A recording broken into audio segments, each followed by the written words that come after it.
Magandang gabi po sa inyong lahat. Ngayon po ay 16 ng October 2020. Isa na naman pong kagagawa kong template. Ito po yung test checker. Salamat nga pala sa aking kapatid na nag-message sa akin kanina. Siya po ang dahilan kung bakit naisip kong gumawa ng checker. Sabi niya po, nahihirapan daw silang mag-check ng modules nila doon sa Nueva Vizcaya. Master teacher po siya sa Almaguer South, Bambang Elementary School. Bambang to district po. Nagche-check po sila ng modules nila. Sabi nila nahihirapan daw sila. Kaya sabi ko naman, hindi lang kayo ang nahihirapan. Pati rin kami may nahihirapang mag-check. Kaya naisipan ko pong gumawa ng template para hindi po tayo mahirapan. Salamat po pala kay Madam Almira Salinas. Nagustuhan niya po agad itong template. Teacher po siya ng Bayanga Elementary School. Salamat po sa kanya at nagustuhan niya ang template na ito. At ngayon po ipapakita ko po sa inyo ang kung paano gamitin ang template na ito sa tatlong paraan. Papakita ko po yung mga sheet ng nandito sa template na ito. Papakita ko po muna yung mga answer sheet. Ito po, i-click-click lang po natin yan. Ayan po. Ito pong answer sheet na ito ay bibilugan na lang po ng mga bata yung mga itong mga options dito. Bibilugan na lang po. Mayroon pong instruction dito na ganyan. At ito naman pong pangalan dito, pwede po nating anuhin na lang yan. Lagyan na lang po name at saka line na lang po. Pwede po nating i-edit dito. Dito na lang po natin i-edit yung pangalan. Kung ito po ay ibibigay natin sa ating mga bata sa pamamagitan ng hard copy. I-preprint na lang natin at ibibigay po natin ito sa kanila. Balikan po natin yung ayan po. Kaya pahabain po natin yung linya yan, pwede po. Na-edit po itong date, ito pong subject, na-edit po doon sa na-edit po sa cover sheet. Ayan po. Ginawa ko na pong per activity, ginawa ko na pong hanggang 20 item. At ito pong pamagat po dito ng mga activity, pwede po nating i-edit ito sa input sheet. At pwede rin po halimbawa, 10 items lang po lahat ng activity, pwede po nating i-hide itong ibang number. I-highlights lang po natin ganyan, then i-right click natin, then i-hide po natin. Pwede po nating i-hide na ganyan. At ngayon po, 12 activity po ito. 6 lang po sana ang gagawin ko, pero meron pong nag-message sa akin na mga high school at senior high school. Sabi nila na yung activity lang nila daw aabutin ng 10 activities. Kaya ang ginawa ko na po, sinobrahan ko na yung 10, ginawa ko ng 12 activities. Ayan po, kaya pwede pong gamitin ito ng lahat hanggang senior high school itong itong test checker pong ito. Ngayon po, papakita ko naman po sa inyo kung nasaan yung test checker. Pero pala, bago po yun, meron pa palang another type ng answer sheet na ginawa ko. Ito naman po kung ito po ang gagamitin, ipapagamit natin sa mga bata. Itong answer sheet na ito, pwede po nilang gawin ito sa pamamagitan ng kanilang laptop. Dito na lang po sila mag-a-answer. Mag-a-answer po sila dito dito na lang nila sasagutin yung mga activities sa modules. Ayan po. Ito po yung hanggang 12 activities rin po ito. Ito po yan. Ayan. Yan po yung nila. O kaya kung gusto ng teacher, yung teacher na lang ang mag-i-encode dito titignan na lang nila sa modules at i-encode na lang ng teacher dito yung mga kasagutan ng mga bata. Pero matagal, lalong mahihirapan din po. Ang kagandahan lang po dito sa answer sheet na ito, pag inilagay nyo po yung password dito, automatic na pong makikita yung score at saka yung result dito. Subukan po nating ilagay yung password. Ang password po dito ay na ginamit ko ay Teddy. Ayan po. Ayan po, makikita na po yung yung sagot dito, yung score nila. Oh, at ayan po, makikita naman po diyan yung kung mali. Meron na pong X diyan. At ang kagandahan po dito, kung halimbawa 10 lang yung activity, lahat ng activity 10 item, doon po tayo mag-i-edit sa input sheet. Buburahin po natin yung answer key doon. At ngayon po ipapakita ko sa inyo. Kung dito po sa checker na sinasabi ko kanina, na ipinakita ko, ayan po, hindi po makikita yan. Hindi makikita ng learner yan hanggat hindi po ilalagay ang password dito. Teacher po ang nakakaalam ng password. So, ang password po dito ay Teddy rin para makita po yung answer key at saka yung checker A. Ito po. Ipapakita ko po muna yung checker na halimbawa ibibigay po natin yung answer sheet sa hard copy. Kailangan po may checker rin tayo. Ayan po. Ito po ang gamit po ng checker na ito. Kung automatic na po itong mga black circles na yan. Ito po ay naka-base po sa answer key.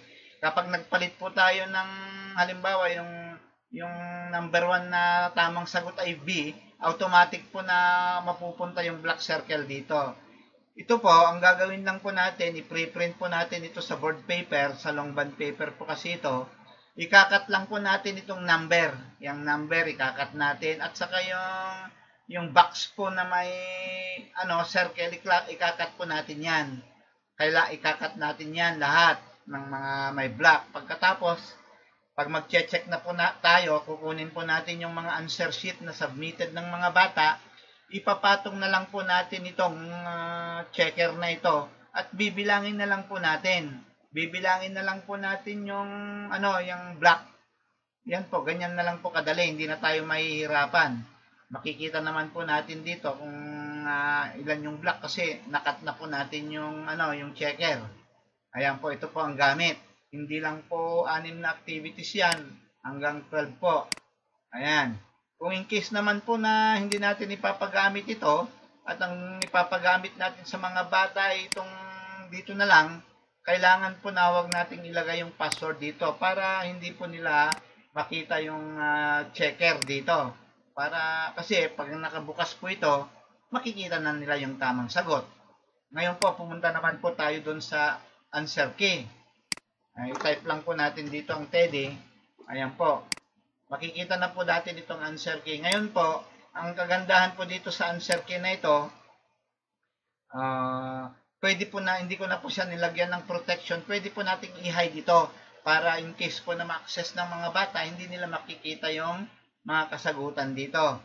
Tignan po nating magpalit. Dito po sa number 11, halimbawa po hanggang lang po yan, hanggang 10 items lang po ang activity 1. I-clear po natin yan. I-clear po natin yan. At tignan po natin yung yung doon sa doon sa answer. Doon sa answer sheet. Tignan po natin dito. Ayan po. Kaya hindi na po makikita yung check dito. So pag wala pong check diyan, ang ibig sabihin po hindi nakasali.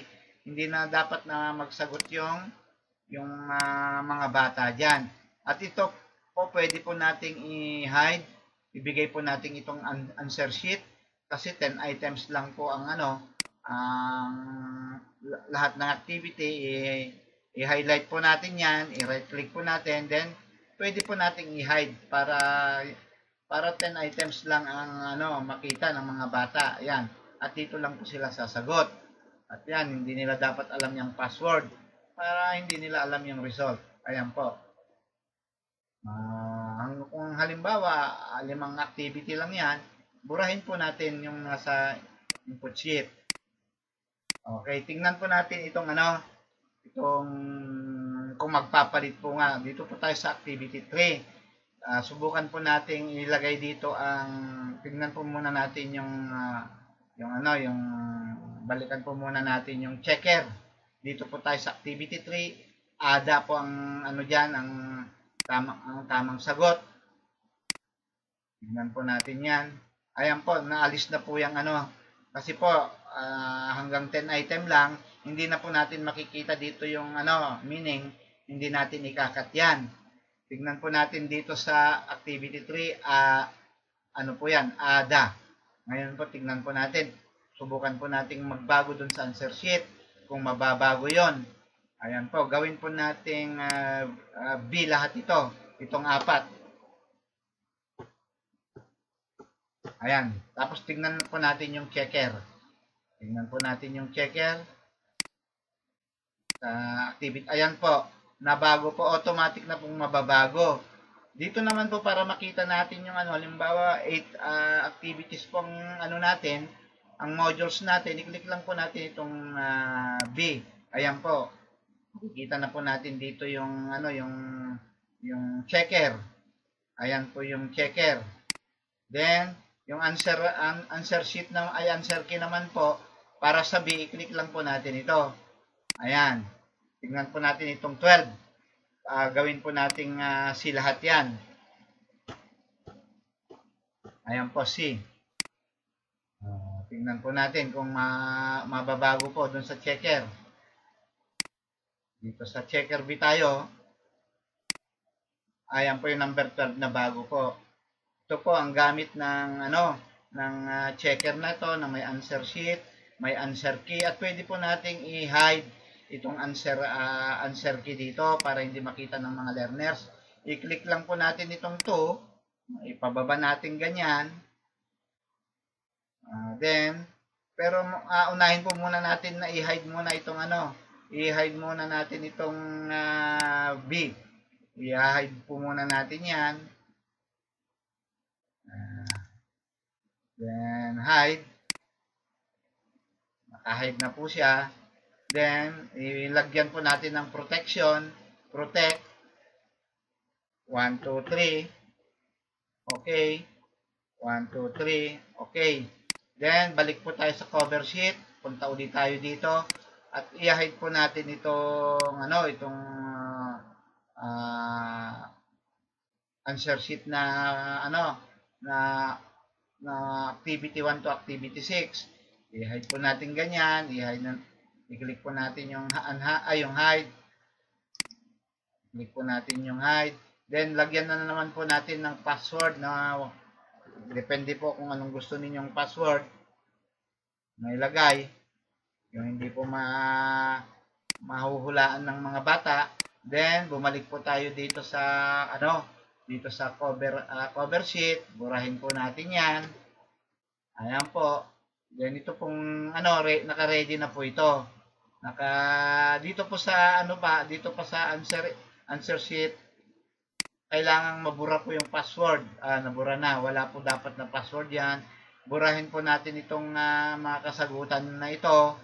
At ready na po na ibigay natin sa mga bata. I-save natin itong template na ito. Then ready pong ibigay natin. Kung ito po sasagutin ng mga bata using their laptop, instructan po natin sila na isulat na lang nila dito yung pangalan nila para mag-a-appear po sa answer sheet yung pangalan nila na sila ang may-ari niyan, at ibabalik na lang po sa teacher. Ito po ang gamit ng template. Sana po magustuhan ninyo. Maraming salamat po sa panonood ninyo. Ang inyong lingkod, Tadeo Sar Fernandez, ang admin po ng Passionate Mentors.